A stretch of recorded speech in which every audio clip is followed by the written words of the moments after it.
ஈரோடு அருகே தேசிய நெடுஞ்சாலையில் விடியா அரசின் தகரடபா ஏசி பேருந்து ஒரு வழி கதவு திறந்த நிலையிலேயே சென்ற சம்பவம் அதிர்ச்சியை ஏற்படுத்தியுள்ளது.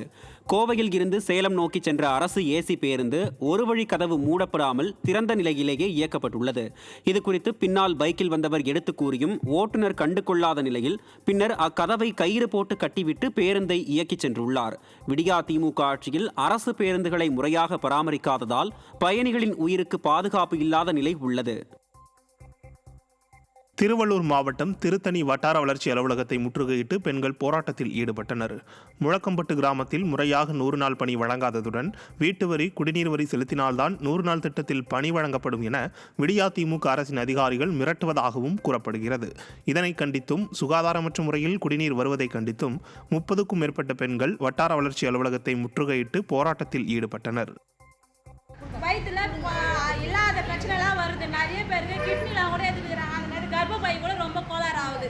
நிறைய பேர் எங்கள் ஊரில் வந்து செக் பண்ணி பார்க்க சொல்லுங்க. கர்ப்பப்பை நிறைய பேர் எடுத்துக்கிறாங்க. உப்பு தண்ணி சொல்லுங்க. அதே மாதிரி ஏன் அதை கூட சொல்லுங்க. எங்களுக்கு வரி கட்டுங்க. தண்ணியே சரியில்லை. நாங்கள் என்ன பண்ணுவோம்? திருவள்ளூர் மாவட்டம் கடம்பத்தூர் ஊராட்சி பேரூராட்சியாக மாற்றப்பட்டதை கண்டித்து பெண்கள் வட்டார வளர்ச்சி அலுவலகத்தை முற்றுகையிட்டனர். கடம்பத்தூர் ஊராட்சியை பேரூராட்சியாக மாற்றியதால் 100 நாள் வேலை திட்ட பணிகள் நிறுத்தப்பட்டன. இதனால் அப்பகுதி மக்கள் வாழ்வாதாரம் இழந்து தவிக்கும் சூழலில் வட்டார வளர்ச்சி அலுவலகத்தை முற்றுகையிட்டதால் பரபரப்பு ஏற்பட்டது. திறனற்ற திமுக அரசு மக்களுக்கு எதிரான திட்டங்களை செயல்படுத்துவதால் தங்களது வாழ்வாதாரத்தை இழந்து வாடும் சூழல் நிலவுவதாக மக்கள் குற்றம் சாட்டினர்.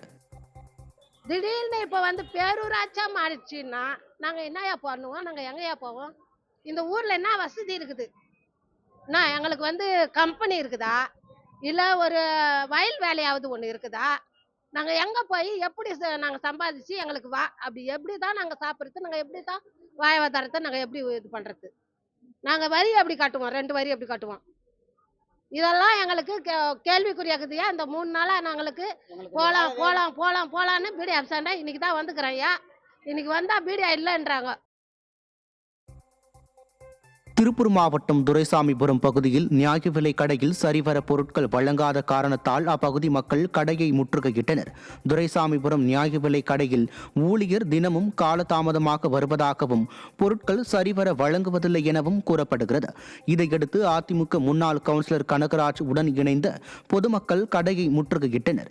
நிர்வாக திறனற்ற திமுக ஆட்சியில் நியாய விலை கடைகளில் முறையாக அத்தியாவசிய பொருட்கள் கிடைக்காததால் பொதுமக்கள் திண்டாடும் நிலை ஏற்பட்டுள்ளது.